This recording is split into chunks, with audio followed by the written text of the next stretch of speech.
मी आज तुम्हाला खूप मनापासून शुभेच्छा या ठिकाणी देत असताना खरं म्हणजे ज्या पक्षाच्या विचारांना वाळवी लागली आहे तिथं कसा राहील राजन साहेबी कसा राहील.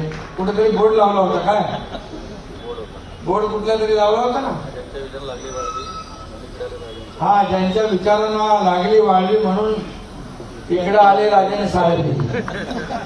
आता खरा विचार किती म्हणजे आज काल माझा परवा दिल्लीमध्ये महापराक्रमी आपले महादजी शिंदे राष्ट्रगौरव पुरस्कार मिळाला.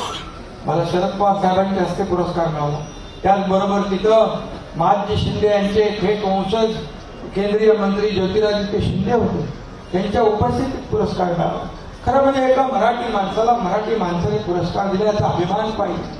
खरं म्हणजे अभिमान पण किती जळणार किती जळफळाट होणार तुमचा किती शिव्या साथ देणार. तुम्ही माझी लाईन कापण्यापेक्षा तुमची लाईन वाढवा ना.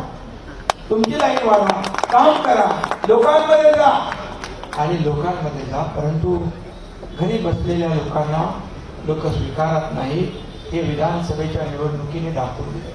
आणि हा एकनाथ शिंदे ज्या खड़ा रहता वही से लाइन शुरू हो जाती है आणि ती जनसेवेची लाईन असते कामाची असते लोकांच्या सेवेची लाईन असते हे मी या ठिकाणी सांगू इच्छितो. खरं म्हणजे मी एक सर्वसामान्य कार्यकर्ता. हे सर्वसामान्य कार्यकर्ता ते राज्याचा मुख्यमंत्री हा इतिहास घडला.